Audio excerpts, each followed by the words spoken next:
Antonio Eira Roel, Bos Aires, 1931, cronista xeral de Galicia. Desenvolveu a totalidade da súa actividade académica na Universidade de Santiago de Compostela e publicou numerosos traballos sobre política e diplomacia do século XIX. A súa obra contribuiu a coñecer os aspectos fundamentais da historia moderna de Galicia.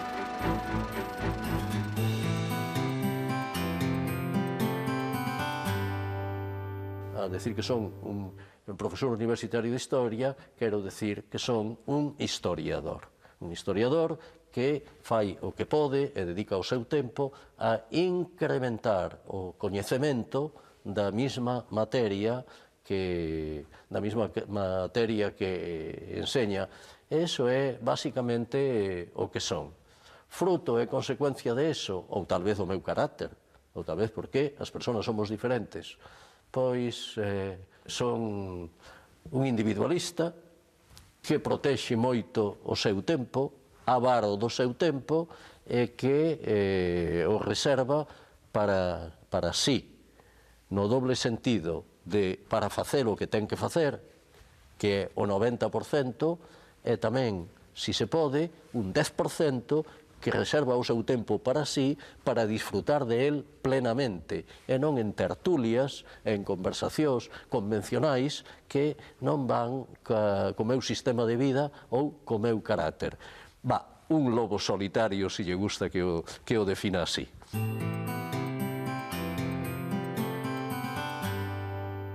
Eu nacín en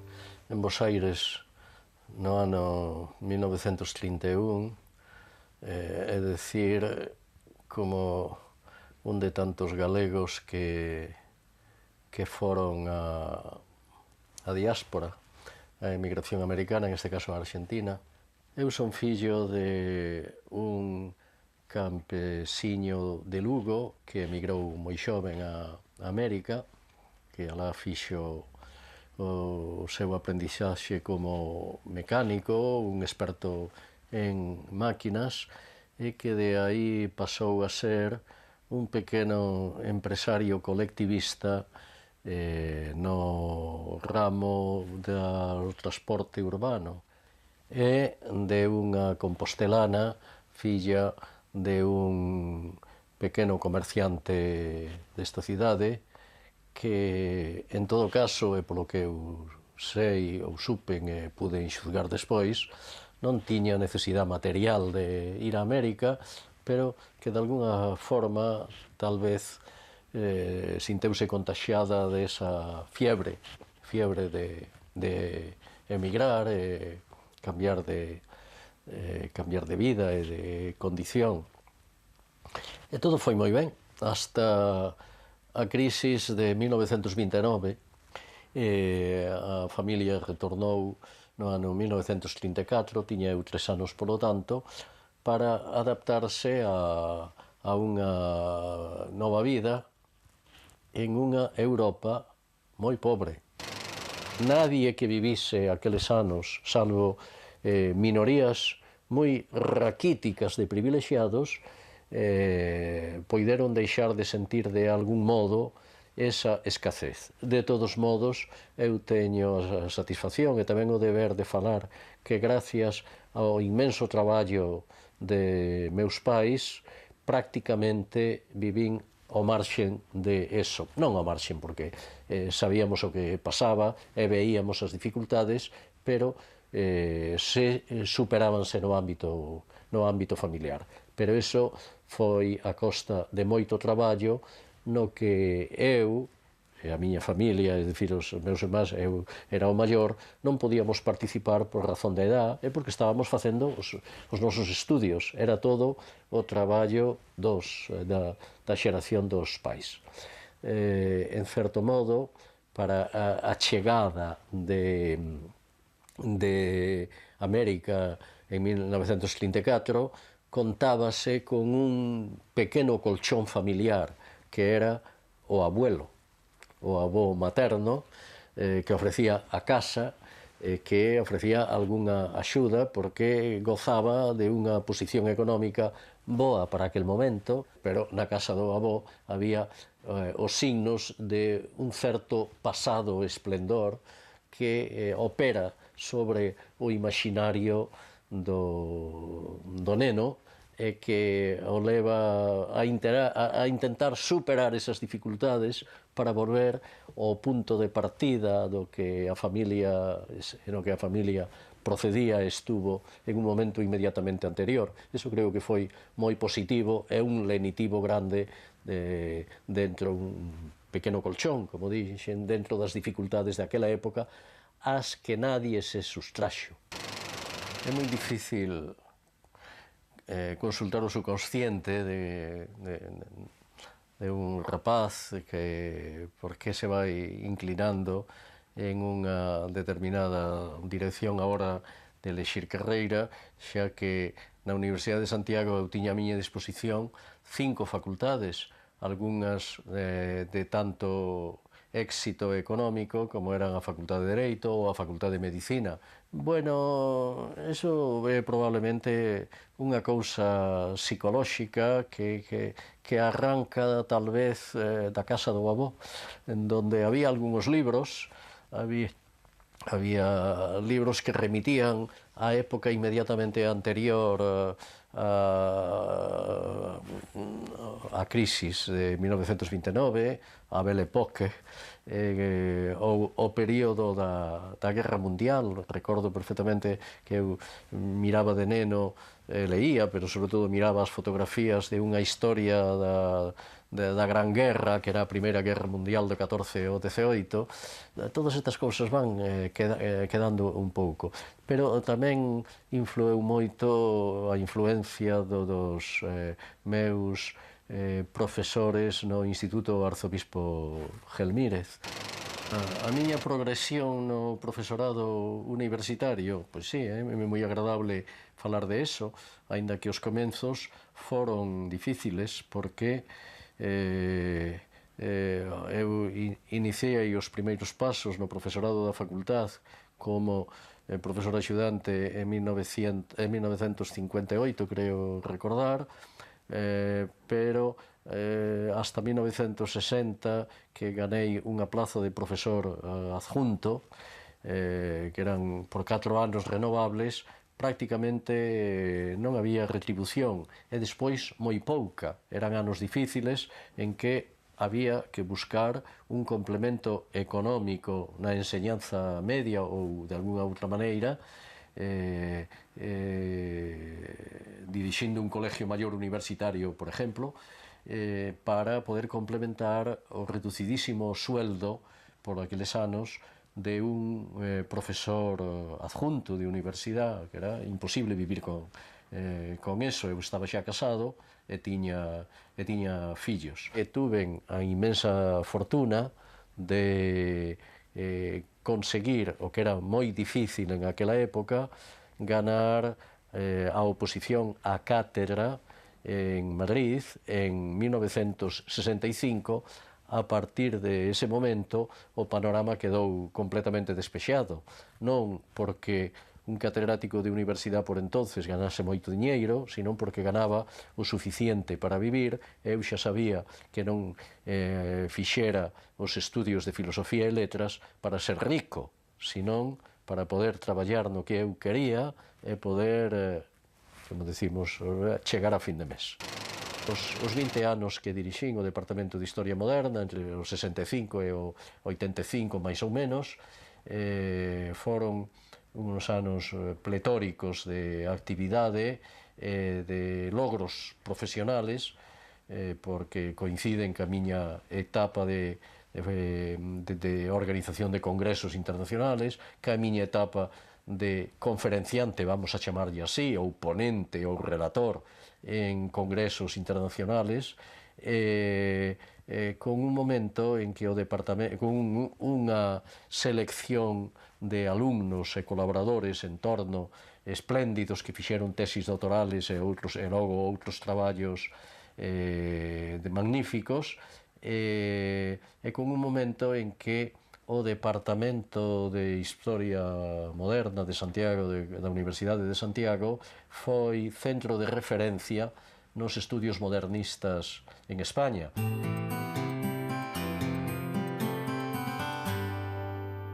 Bueno, a obra é necesariamente bastante amplia porque eu defendín a miña tesis doutoral na Universidade de Madrid no ano 1957, es decir, xa con algúns anos de traballo, de preparación de esa obra, desarrollouse de modo continuado hasta hoxe mesmo, espero que así siga sendo, si Dios dá vida e salud. Isto quere decir que hai 50 anos de produción científica e, polo tanto, unha diversidade de traballos. Me parece que son 125 traballos publicados, ou máis exactamente 122 publicados e 3 entregados para publicación, media docena de libros individuais, 30 ou 32 volumes colectivos coordinados ou dirixidos por min, que son froito de outros autores tamén, pero nos que tamén está presente a miña obra. Sobre historicismo teño escrito algo, e iso é teoría, pero a miña dedicación fundamental en este campo de traballo, o meu aporte, o que creo no que creo que puden aportar algunha cousa nova, polo menos á historiografía galega e española, non direi á historiografía europea, tal vez non, é a metodoloxía da historia. En esos traballos que teñen dado lugar a algún libro como Las fuentes y los métodos, publicado aquí en Santiago en 1977,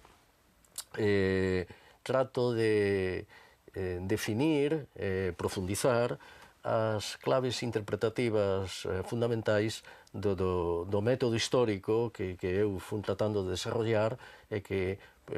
lograría ser o método básico do Departamento de Historia Moderna que eu creei e dirixín durante 20 anos. Os historiadores do pasado temos que buscar a nosa clave conjuntural. Eu creo haber aportado a miña precisa e concretamente, en este caso única e exclusivamente, ao estudio da conjuntura galega de Antigo Régimen, concretamente entre 1600 e 1830, en que podo usar a clave máis importante, aínda que non sea a única, sobre para a medición da evolución conjuntural, é dicir,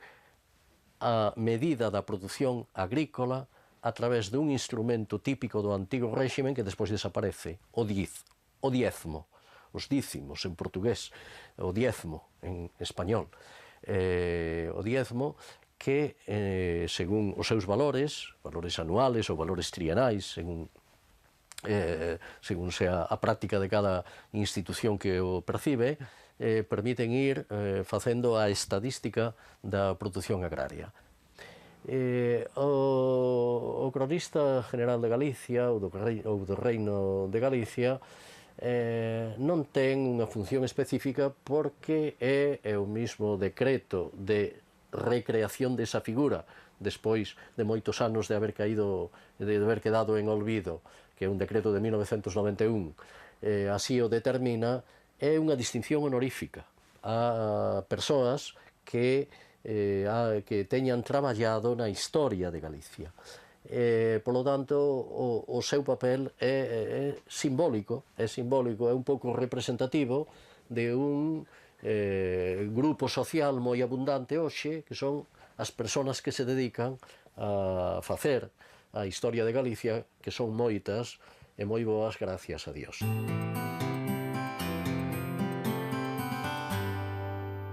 Eu, no meu discurso histórico, non concibo como posible, ou polo menos como duradeiro, esa creación moderna, moi reciente, das nacións sin Estado. Porque nacións sin Estado existiron sempre ao largo da historia, pero son as que existen mentras non poden ser nacións con Estado. Xa sei que existe a doctrina da posibilidade de nacións sin Estado, pero eu entendo como historiador que o Estado é a forma política das nacións, e que as nacións sin Estado son unha fase embrionaria do que tendrá que vir logo. Galicia é o meu pobo, eso está moi claro. Galicia é unha das miñas tres culturas, eso está moi claro. A cultura galega, a cultura española, a cultura europea, e non renuncio a ninguna das tres. É o meu pobo, pero a miña nación é, espero poder morrer en esa mesma creencia e situación, a miña nación é a que existe sempre, porque eu como historiador sei moi ben os séculos, os esforzos, os custos económicos e en vidas humanas que costou facer os grandes estados nacionales. Sí, son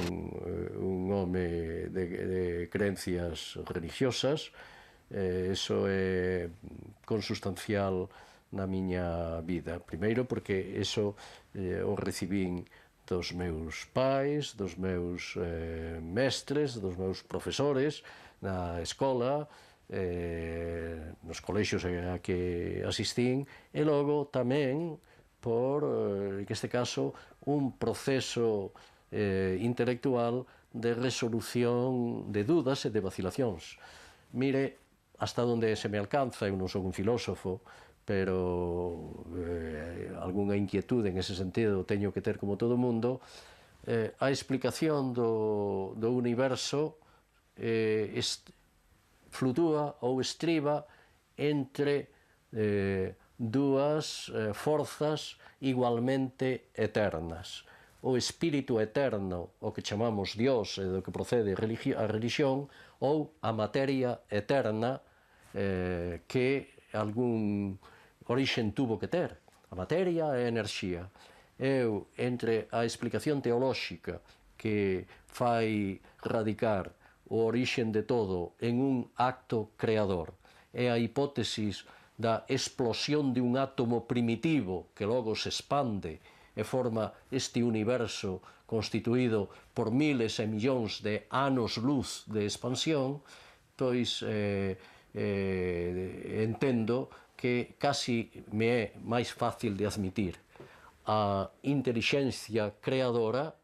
que a capacidade de un átomo primitivo, que además, se era un átomo primitivo, tuvo que ter o orixen en algo para explotar, expandirse e crear o universo, o cosmos en que vivimos. Eu quédome ca explicación tradicional. O produto histórico é examinado, como se supón que é examinado o produto farmacéutico que pasa por un control, por unha observación. É examinado polos outros historiadores, os cuales non son todos do mismo punto de vista, nin da mesma ideoloxía, porque a ideoloxía de cada un influye. O coidado en eso é un elemento non de garantía, pero sí de autocontrol para o historiador, que sabe que é responsable do que afirma e que, se afirma gratuitamente algo, pois pode velo desmoronar porque a crítica o bota por terra. E con eso creo que se responde a pretensión de obxectividade, digo pretensión de obxectividade do relato histórico, que é sempre unha finalidade, un horizonte ao que o historiador ten que tender.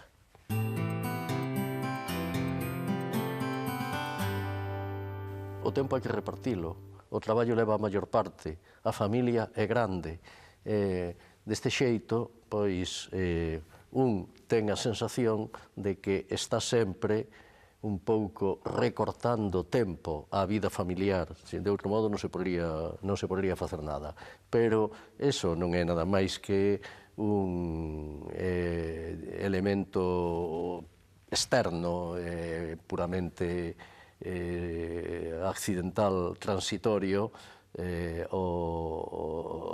a esencia da vida familiar. A persona máis importante para min é a miña dona, e despois os meus fillos, e inmediatamente os meus netos, e sobre todo as miñas netas, porque eu que non tuve fillas, teño a suerte de ter dúas netas que son dous prodixios de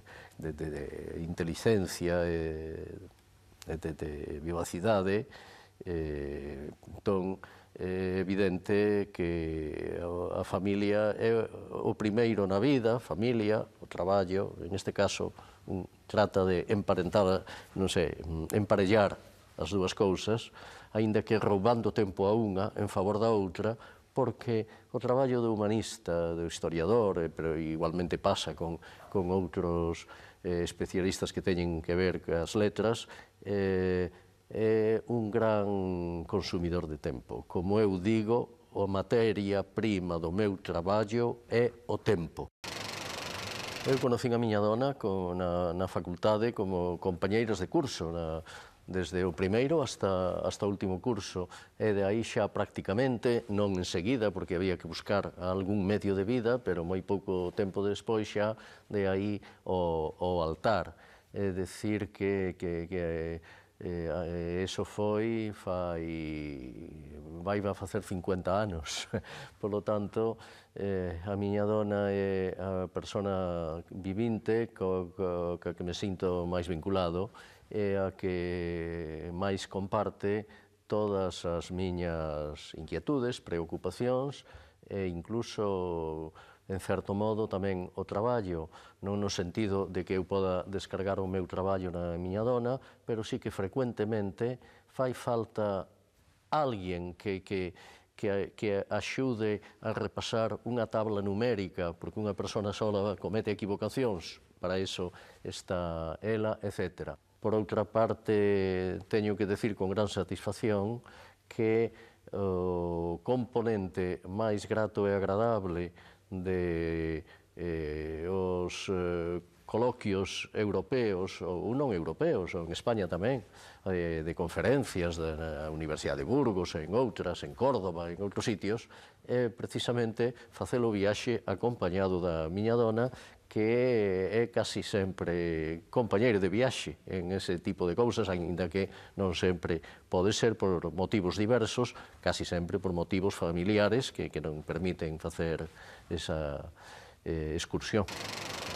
E logo está como hobby, quizá o máis socorrido, é a escapada. É dicir, coller o coche e escapar á montaña, ao mar, en donde un este en contacto ca naturaleza, fora do barullo da vida ordinaria, e todo eso. E aínda hai algún máis. Estar caladiño, sin falar con nadie, todas as horas que dura unha marea, con unha cana de pescar na mau, aínda que non se pesque. Pero eso é un asueto moi reconfortante para un cerebro que quere descansar e reposar ou que quere meditar.